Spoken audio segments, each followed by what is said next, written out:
Empezaré diciendo un poco qué es la escenografía y creo que alguien ya lo sabe, pero que son todos los elementos visuales que conforman una escenificación, ¿no? Y esta escenificación puede ser... Hola. Hola. Hola.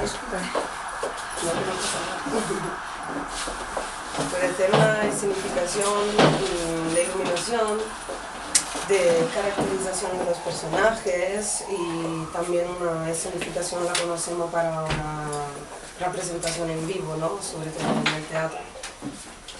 Y bueno, este término varía un poco desde el cine hasta el teatro, porque en el cine la escenografía es conocida como un set y en el teatro como puesta en escena. Entonces este nombre, de título de esta conferencia, deriva seguramente de una cosa teatral. Y bueno, yo, como ya ha dicho Loreto, desde siempre tuve una atracción particular por la escenografía, que en los últimos años ha cambiado muchísimo, ha crecido notablemente con las varias técnicas que todos más o menos podemos imaginar. Y bueno, poner en escenas implica para mí varias realidades, ¿no? Porque lo que me interesa es que poner en escena significa crear una ilusión en un ambiente real. Y bueno, esta escenografía puede ser también no por fuerza artificial, pero ya natural también, como por ejemplo en el teatro griego, donde se utilizaba el ciclo solar, ¿no? Real, para hacer un espectáculo. Se hacía un espectáculo abierto, tenía su escenografía, pero se utilizaba el sol, la luz del sol, desde el atardecer hasta la noche, y entonces esto era real. Y es un ejemplo. Y bueno, del teatro griego conocemos también las máscaras, ¿no? Utilizadas en el teatro, y a través de las máscaras se podía representar varios personajes, ¿no? Y bueno, esto es un poco lo que pasa en la vida en general, que para mí es una puesta en escena también. Y bueno, hoy empezaré con contaros mi proyecto de fin de carrera. ¿Por qué? Porque en mi proyecto de fin de carrera he proyectado una escenografía para un espectáculo teatral. Y la cosa interesante para mí era la idea, y he empezado leyendo un libro. Un libro de Philip Dick, que es un autor de ciencia ficción, y es el autor desde lo cual han sacado varias películas como Blade Runner, Minority Report, que alguien puede ser que conocen. Y el libro que he leído yo se llama Un mundo contra reloj. Y bueno, voy a explicar un poco lo que trata el libro y al final lo que he hecho yo. Y en la novela estamos en el 1998 y las cosas han cambiado mucho. El tiempo ha invertido su fluir, los muertos vuelven a la vida y la gente se va haciendo joven en lugar de vieja.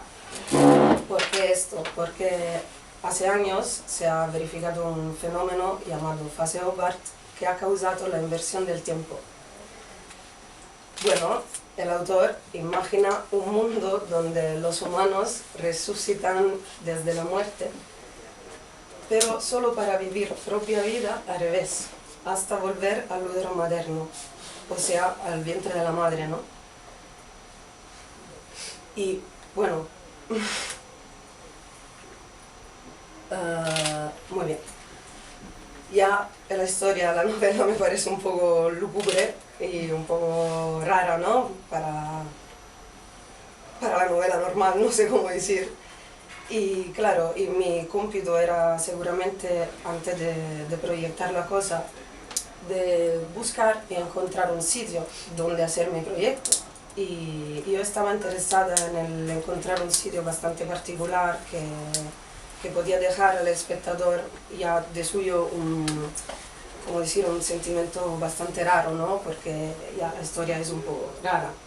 Y al final encontré este sitio en Roma muy famoso, que era un reformatorio, una casa de corrección menoril, no sé si sí. ¿Una cárcel Sí, de menores? una cárcel de menores, sí, pero de reformatorio para los niños que no tenían padres, ¿no?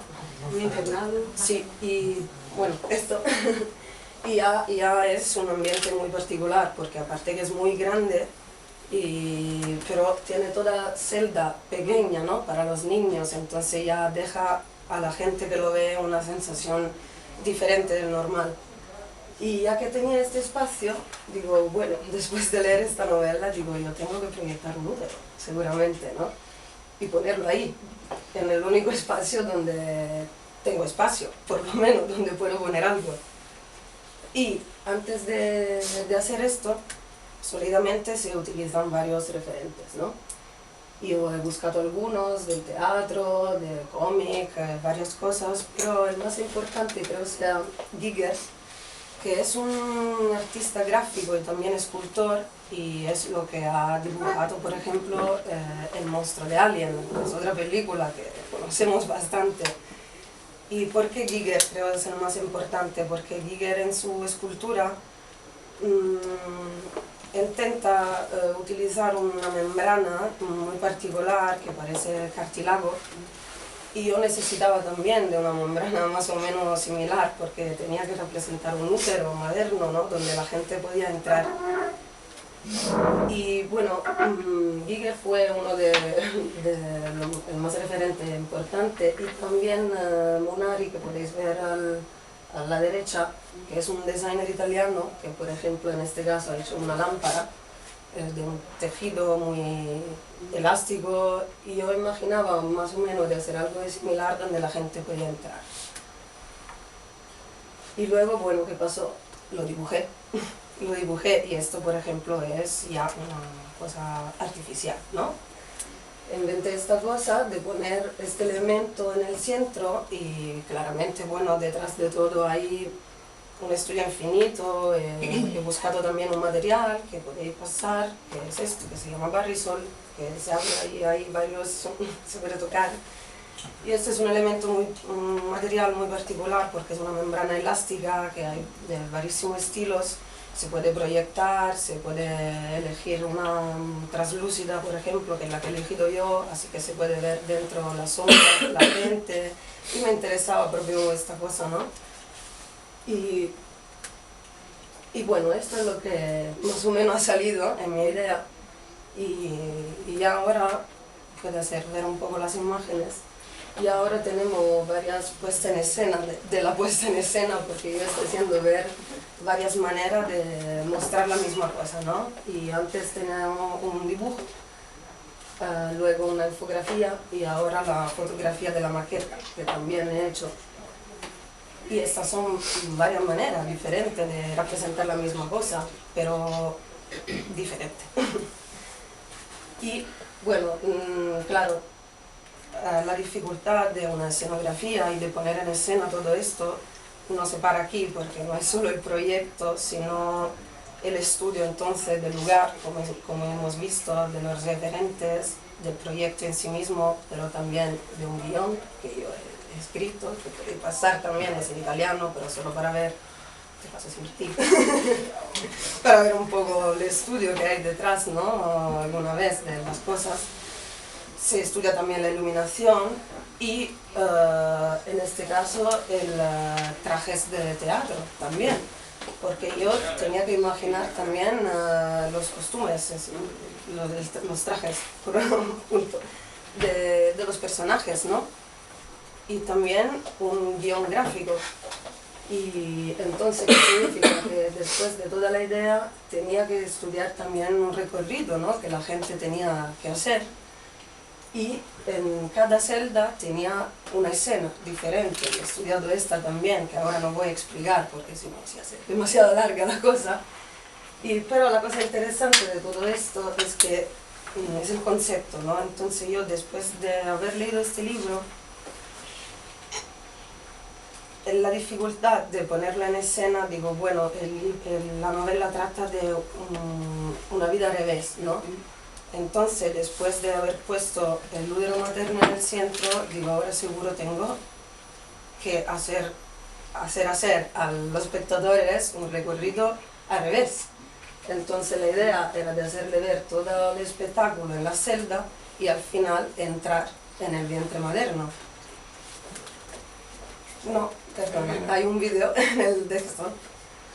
Y bueno, también esto, así mover solo algunos segundos, es una otra manera final de ver esta cosa. Había hecho también un vídeo, entonces aquí tenemos una tridimensionalidad de la situación.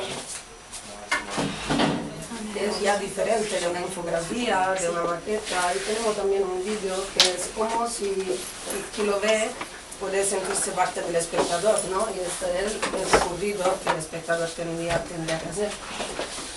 Hasta entrar en este útero, donde, bueno, os cuento simplemente, sin hacerlo ver, cuando sabes, se para, que la conclusión de mi proyecto, esta era mi interpretación personal de la novela. Cuando he hecho entrar la gente en el útero, había una proyección aquí dentro, donde yo he hecho ver varios errores que hemos hecho en la vida hasta ahora, como, bueno, la bomba atómica, el nazismo, Ku Klux Klan, varias cosas importantes, ¿no? Y bueno, aquí partía el vídeo, esto, y esto ¿por qué? Porque mi significado era de hacer entender a la gente que, bueno, si quieres, era así, que mi significado era de hacer entender a la gente, después de esta novela, que podemos tener muchísimas vidas. No sé si quieres que salga la voz. No hay. Ah. No hay. Y bueno, ¿por qué? Porque digo, podemos tener muchísimas vidas cuantas queremos, pero los errores siempre estarán. Esto es el concepto. Bueno, ahora vamos cambiando un poco argumento. Y ahora hemos visto cómo una puesta en escena puede nacer desde una lectura de un libro. Entonces hacer una escenografía, proyectar la cosa, crear un espectáculo, todo artificial, porque en realidad no existe, no lo hemos hecho, pero se podría hacer, pero bueno, dinero, ¿sabes? Pero otra manera, en general, hablando siempre de puesta en escena, para mí es relacionar la gráfica con la arquitectura, porque la arquitectura también es una puesta en escena de algo, ¿no? Ya de suyo. Y yo creo que con la gráfica se puede escenografar algo relacionado a la arquitectura. En este caso, con el estudio Loreto propio, he vivido una experiencia de este tipo. Esto después de una experiencia que Loreto con su equipo ya había vivido haciendo una farmacia y la han hecha a mano, concretamente, con su equipo ahí pintando toda la farmacia, creándola, ¿no? De una manera muy particular. Y yo creo que después de esta experiencia han salido nuevas ideas, ¿no? Y con la gráfica también, entonces no solamente a mano, pero también con el ordenador y todo. ¿Qué pasa? Que se puede poner esta gráfica, entonces poner en escena algo de diferente en una arquitectura ya existente. Como en este caso, por ejemplo, yo tenía una farmacia que está ahí, ¿no? Tiene su cristal de la ventana, su fachada, normal. Y la idea era de poner en fachada lo que hay dentro, lo que hay detrás, ¿no? Y que no todos ven si no entran. Y entonces, después de estudiar un poco la fachada así como está, se ha pensado de hacer un dibujo, ¿no? Y se hace. Y bueno, detrás de todo esto, como siempre, hay varios